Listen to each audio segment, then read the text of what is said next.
Hey, what's going on, everyone? It's Peek over here in Singapore. I am calling in. It is Wednesday night, and this is episode 115, you guys. And I want to talk about reinvention today. So, real quick, just to recap work as usual, obviously, because I work like all the time, every day, all day. Anyway, today was kind of slow though. We're looking at leads from the weekend. So, as you all know, we went to the Kids World Fair this weekend, and 3 days in a row, we were out there at Expo. Talking to parents, what was it? Shaking hands, kissing babies, all of that. Just trying to promote the fact that it's getting ready to be year end. People have already taken their exams, so you got your results back and you're probably freaking out and you're like, oh my God, how am I going to make it to the PSLE or the O levels or whatever it is that's coming up next. So we want to make sure you get the jump on whatever's going on and see if you can't go ahead and sign up for tuition, or at least come down for a free workshop and see, how we do things, if you think that what we got might actually fit what it is you need. So there it is. That's the plug for Scholars Inc. here. Yay. Finished that up, got Eastgate working a little bit on their leads, adjusted the framing call script, and little odds and ends here and there. I finished up a couple of small projects that have been sitting on my desk for a little while because I hate it when I have like lots to do and not enough time. So I'd rather, when I'm kind of slow a little bit, I can go ahead and get the little things out the way so I can concentrate on the big things. Yes, it should be the other way around, but then the little things get forgotten. So today was a little task cleanup basically kind of day. So I went ahead and did that. Picked up little mama from school and came back home. Lucky I cooked yesterday because I had to do nothing when I got home today. But in the meantime, I did realize that tomorrow, you guys, my girl Kamisha has her Dare to Be You live series, and I get to be guest of honor tomorrow. Yay! I'm super nervous, actually. So tomorrow we're going to be talking about fear a little bit. Why don't you join us? It'll be Facebook Live or Instagram Live. I'm not sure which one yet. If I was cool and had two devices, we'd do both. But I'm not cool yet, so it's all good. We're going to go ahead and do that, though, tomorrow. I'm really excited about it, and we'll see how it goes, because I'm pretty sure the day after, it'll be, no, 2 days later, I'm on again with her, because we're going to talk about some other stuff as well. So I'm very, very, very excited, and can't wait to see you all online, okay? For me, it'll be actually 5 o'clock in the morning, which is cool. I'm going to get up early and get my stuff together and see if I can't, show up and be there for everybody. And let's see what else. So yeah, okay. I was looking at my Instagram posts, and there's been a lot of changes coming up lately. I know I put in my goals for this month. I put in goals for last month. I've been putting in goals every month, and for the most part, I smash my goals, or I adjust a little bit if I need to. But as the month is progressing, and I'm feeling the pressure because 2018 is looming. I am looking at the things that I can do better, smarter, so that when I get to 2018, or like the edge of 2018, I can actually launch some stuff and be a little smarter about the way I spend my time. Right now, I'm like chasing my own tail, and it's a lot of work to chase my own tail. Yeah, it's a lot of work to keep up with my business the way that I am. It's not smart, so I need to automate and adjust and see what I can do. So I want to talk to you about reinvention. There will be many phases to your life. You will not be the same person that you are today in like 2 years. I hope. I'm hoping you evolve, people. I'm really hoping you level up, do whatever you got to, grow, stretch, be better, do more. So I'm hoping that who you are today is not going to be who you are in 2 years. But that also means that you need to keep moving, keep doing new things, keep doing the things that scare you the most. I want to let you know that it is never too late to dream a new dream. It is never too late. I was over here thinking, damn, I wish I would have felt the way I feel right now. Back when I was in college, I could have done some things, but it doesn't matter, because the person that I was in college wasn't ready for the person that I am right now. So as time goes by, I keep evolving. What I've learned is every year I am a different person. Every school I went to, I was a different person, basically because I kept moving, I kept learning, I kept evolving. I remember all I wanted to do was fit in when I was in school. I didn't fit in. So what I was really good at was academics, because I hadn't mastered, the art of conversation and making friends and all those things. So I was that, nerd, lanky looking, all elbows and knees. Yeah, it was not pretty. So, as much as I, wanted to fit in, I couldn't. I was gangly. I had no coordination whatsoever. So, I wasn't athletic. I wasn't beautiful. I wasn't cool. I was smart. So, I was the girl you went to if you needed your homework done. Yeah, that's the way I thought I could get friends. Okay. I learned. I evolved. Um, but so, every time I moved schools, and I mean, when I was in Australia, I moved schools every 6 months. So every time I moved schools, it was like, all right, well, what didn't work at the last school? Because you had this small window of opportunity, right? As the new girl, you don't know them, they don't know you. You could be the coolest person in the entire universe if you just play it right. So what I did was I observed the cool kids from the previous school, and I tried to emulate a couple of those things and see if they fit. And yeah, I screwed up a lot, and I was made fun of a lot. God, I was bullied, you guys. Um, but yeah, so I've always been evolving. Evolving is actually something I'm really good at. I'm really good at stopping where I am and scrapping everything that doesn't work and just starting over. Um, and because of that, I've gotten really good at cutting people off, of burning bridges, just clean up basically. Super clean up, just gear. They talk about, going through your email list and cleaning it out. Yeah, I would go through my life and clean you out. So, I've gotten really good at that, and it's one of those defense mechanisms because I'm not about to spend my time or energy trying to fix whatever isn't working for me. If I tell you a couple times and it doesn't work, if I try really hard to lead by example and it doesn't work, well, shit, I'm done with you. I don't need, I don't need that aggravation in my life. I have other things I need to be accomplishing, so unfortunately, I'm good at that too. But reinvention, you guys, it's basically a way for you to watch and observe the people around you, to read books about other people's experiences, to talk to people and learn from their experiences. It's like the fast forward of school, like the school of life, basically. And you get a chance to take what you like and get rid of everything else, like ignore everything else. Um, there is a reason people switch religions. There's a reason, people uh, change fashions. People change things all the time. It's just based on how they feel at the moment. And if this resonates with you, well, okay, this is my belief now. It's not hard. It's basically about how you are and how you feel about change. Some people are super resistant to change. Those are the ones that are labeled as fanatics and super, closed-minded and all this stuff. It's just that they're not ready to learn anything new. They're not ready to accept anything new. So they're kind of stuck in their ways. But that doesn't mean that they're not capable. They are capable. If the pain of staying the same is great enough, they will pick up and change. I guarantee it. I have a favorite story that I tell all the time, basically about, the dog that's on the porch with his master, and he's howling, howling, howling in pain, and the guy is sitting in in a rocking chair just watching the dog like, okay, whatever. People be passing by the house and they're looking at the guy like, what the fuck did he do to that dog? Like, you crazy? Like, why is he howling like this? Somebody do something. And one man decides he's bold enough to stop by the gate and be like, yo, you get your dog? Like, he sound like he in pain. Why aren't you doing anything?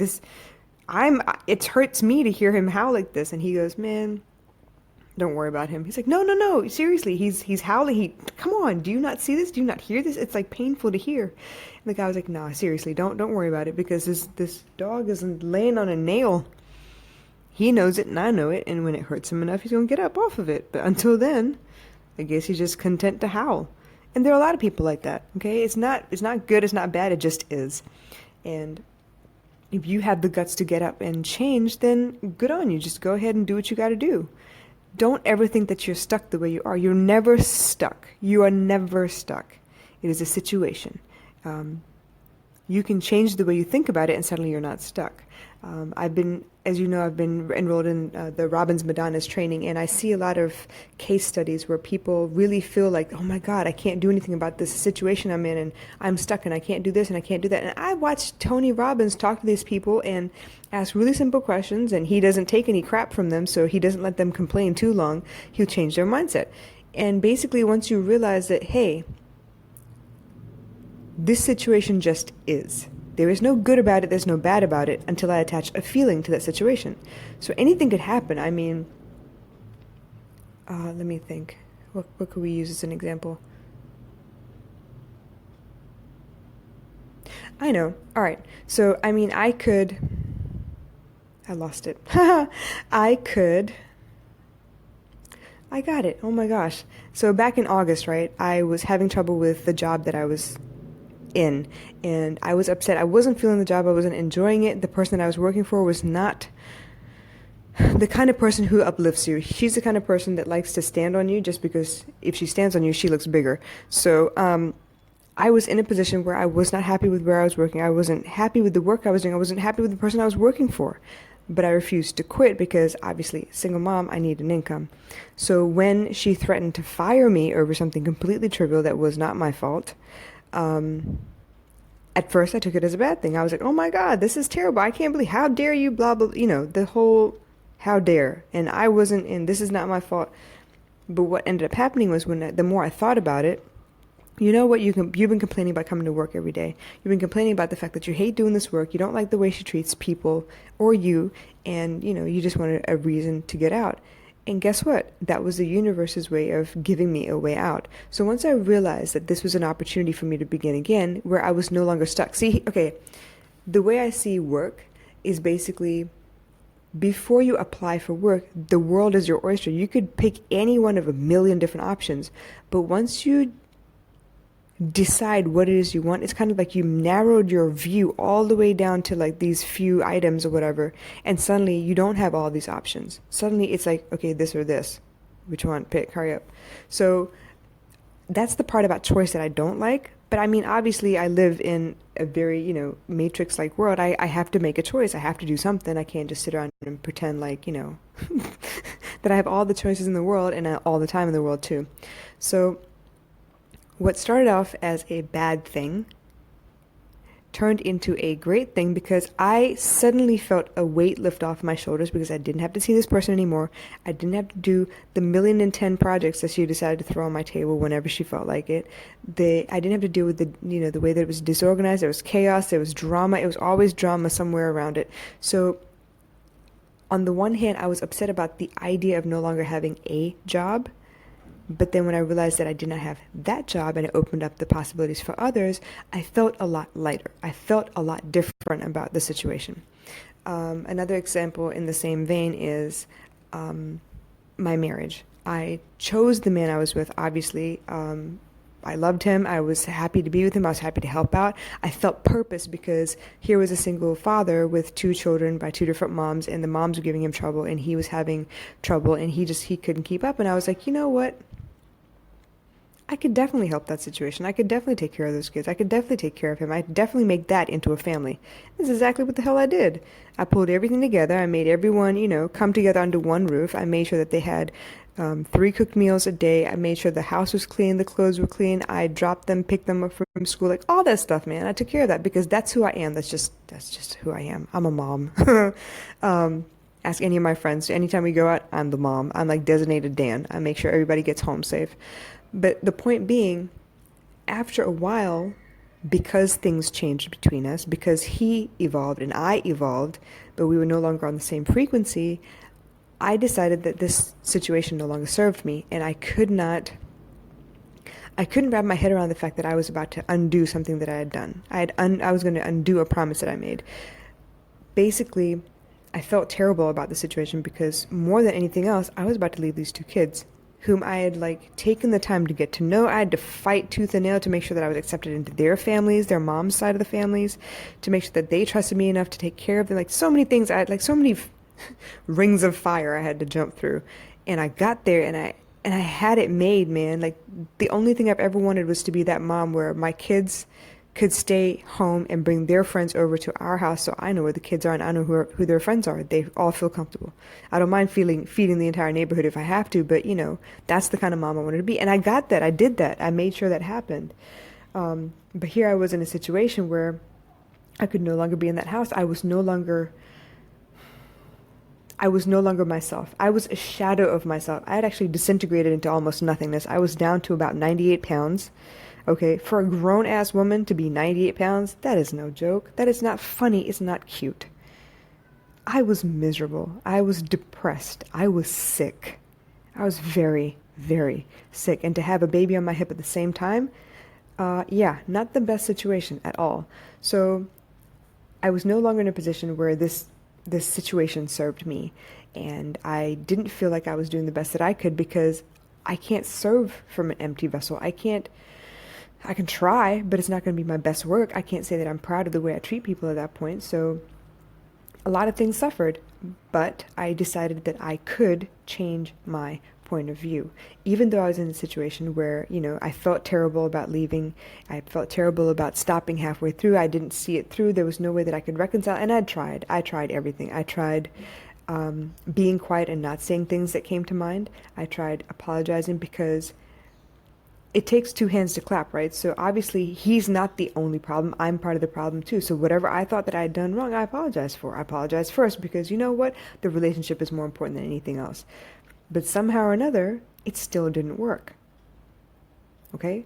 So what I ended up doing was I had to decide, what is more important, to try and save this marriage or to make sure that my daughter does not have any bad memories of her father? Because we were fighting tooth and nail all the time, to the point that, I basically lived upstairs and he came upstairs when he felt like if he had to use the bathroom to get dressed in the morning. That's pretty much it. So we were avoiding each other within the house.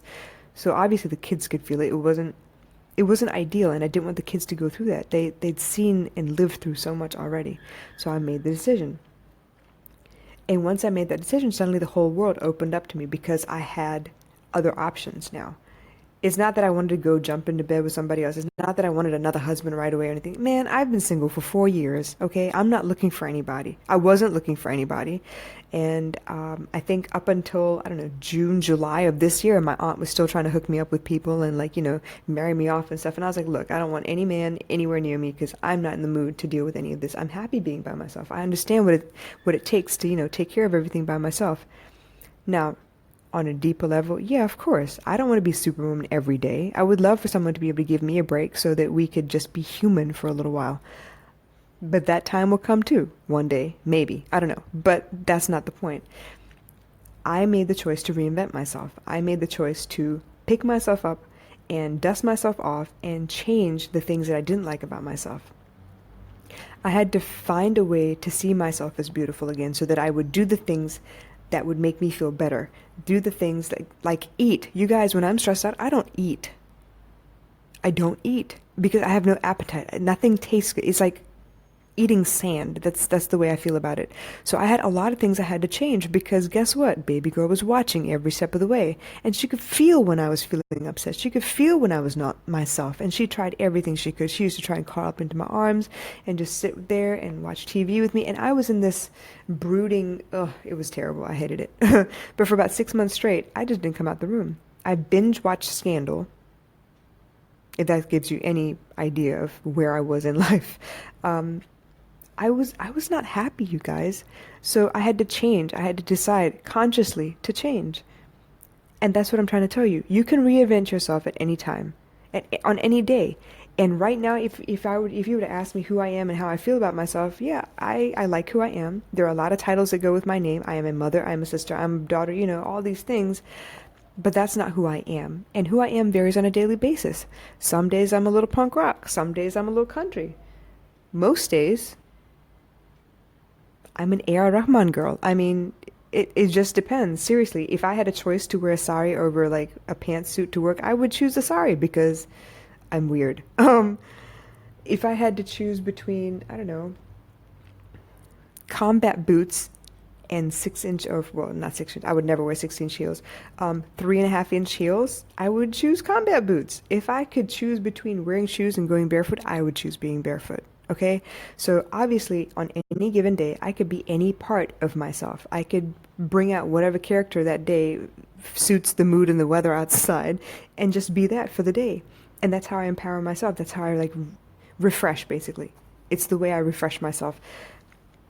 But that's what I'm saying. So anything you do, anything you learn, anyone you come into contact with, they change you somehow a little bit. You can't say you've ever read a book and were not changed by the end of the book. You can't say that you had a conversation with someone and weren't your state of mind wasn't altered somehow by the end of the conversation.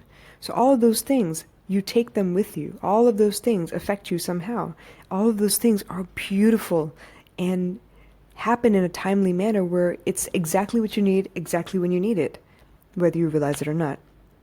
I don't believe in coincidences. God doesn't make no mistakes. People come into your life for a reason, a season, or a lifetime. Some people come in just to show you what you don't want to be. Some people come in, to help you through a period of time. Those people I feel like are soulmates. Soulmates come into your life just to, to help you through a particular lesson that you're having such trouble with. And yes, there will be infatuation, you can't get them off your mind, all these things, and you just feel the need to be with them all the time. And then you go through like, some craziness and you have to learn a lesson and you break up and you go on your separate ways.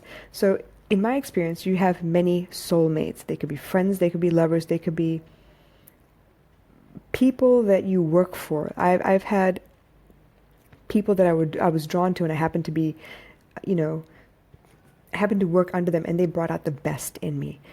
Carrie Corver, wherever you are by far, by and large, the best manager I've ever had, because you knew how to make me better than I was. You knew how to expect so much of me that I had no choice but to rise to the challenge. So thank you for being you, and I'm hoping you're enjoying your life wherever you are with your 2 kids and your husband. So that was one. Each of the relationships, I've only been in 2 really big relationships. I've only been in 2 relationships. Yeah, I almost married both of them. Both of them lasted about 7 or 8 years, and those were soulmates, or so I thought at the time, because they were there for a season. And then there are lifetime people. My brother is a lifetime person. Kapilin is like my twin. He's just like me, which frustrates the hell out of me, because I can only imagine how I am to other people, because he and I are so similar. We fight all the time. And I mean, we can't have like a simple conversation. Sometimes we end up gritting our teeth and yelling at each other and like slamming doors. It's just very passionate, to say the very least. And then there are twin flames, which are also lifetime people. Those people that you know you've shared many lifetimes with them. You know they are the other half of your soul. You know that reflection of your soul is out there, and you're trying to get to each other, but there's always a separation period. There's always something that's holding you back. That's, the fear of being together, the fear that why are we so drawn to each other? It doesn't make any sense. It's super scary, like all these things. And actually, that's the hardest relationship you will ever go through. But even so, all these people serve a purpose in your life. I don't believe in coincidences. Everything happens for a reason.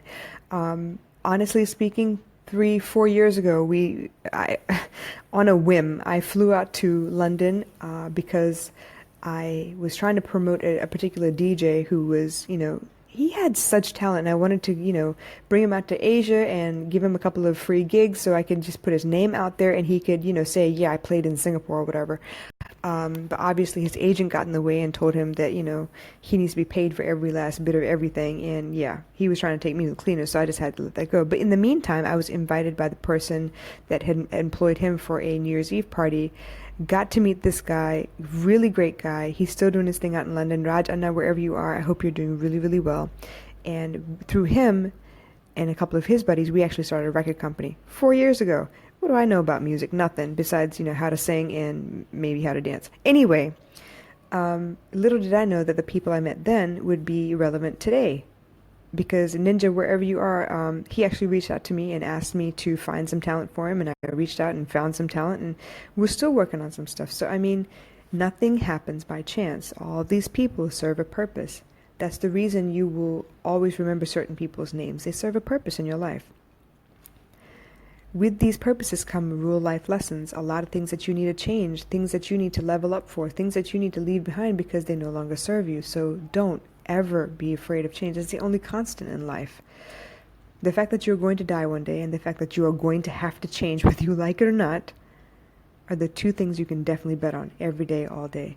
So I urge you, don't ever be afraid to start over. There's nothing wrong with starting over. Make sure you're doing it for the right reasons, though. Don't let anyone bully you into starting over. Like, you change for me or else. Nah, that's not cool. But I do feel like if you feel like, the way you dress no longer serves the person that you are, then change the way you dress. If you feel like, you're better off with short hair, cut your hair. I mean, do it for you. Do it because it makes you feel better. Do it because it makes you feel empowered and stronger and more confident. All those things really matter. Follow your heart. Follow your gut feelings. Follow the way you feel about something. We're all chasing instant gratification, right? So why not go off and do the things that really make you excited? excited, really. We spend so much time learning all these things, what not to be. We find that, people get really upset by the way we show our emotions, so we don't show our emotions that much. But that doesn't mean we don't feel them. We definitely feel them. So avoid the ones that really hurt your feelings or really, make you mad, and go after the ones that bring a sparkle to your eye. Help you notice things for the first time. Like, bring back the things that make you marvel at the world like you were a child, like you've never seen these things before. And actually, that's why I'm doing this, because my daughter changed my mindset. She reminded me that through the eyes of a child, everything is a freaking miracle. Everything. The fact that she can grow a plant just by watering it every day and talking to it every day, that's a freaking miracle to her, and I love that. That's the kind of life I want. I don't want to be thinking about bills the whole time. I want to actually notice the world around me. I'm in love with trees. I want to take pictures of trees, honestly, really. Super stupid, but to be around trees helps me feel like so peaceful and so grounded. So back to the topic at hand, because I tend to rant, right? Reinvention is not a bad thing. Don't wait until the end of a really, really bad situation to reinvent yourself. Reinvent yourself along the way. There's nothing wrong with that. We all do it, whether you realize it or not. I mean, you watch a movie, you find someone that says something really cool or funny, you see a meme that's like hilarious, and somehow that's added into your vocabulary or your phrase bank, or whatever you want to call it. You begin to speak like the people you emulate, the people you look up to. So those things are actually really important. Reinvent yourself is not a bad thing. I'm a big fan of the phoenix and everything it stands for, because I feel like I should be able to burn down whoever I was before and start brand new all over again. Because that's the only way I feel like fresh and renewed, and my strength comes back, and I feel like, yeah, I can take on the world again. Sometimes I need that. So please, don't be afraid. Do what you have to do. Because in the end, you have to be happy. It doesn't matter if anyone else is happy with you. You have to be happy. You have to be proud of yourself. You have to be able to look in the mirror and be like, you know what? Yeah, I did the damn thing today. I crushed it. I did what I had to do. I got through today. Let's see what tomorrow brings. I don't want you sitting there talking about, oh man, why me? Why is this happening to me? Why is life happening to me? I would rather you stand up and be like, you know what? That's the best you got? Try me. Let's see if we can get through this. Because I have faith in you. You can do this. You just got to change the parts of you that no longer work and level up. All right, you guys, I better get some rest because, yeah, I have a 4:30 alarm for a 5 o'clock interview, and I want to talk to you guys about fear. All right? Well, y'all join us, Kamisha RM, and she's the confidence architect. She's a really good friend of mine, and she's got this Dare to Be You series that's really pushing for full-on confidence makeover. So please, please, please join us on Facebook Live or Instagram Live. I'm not sure which one it is. As soon as I know, I will definitely post so y'all know where to follow us. All right, you guys, love you, and y'all take care. Bye.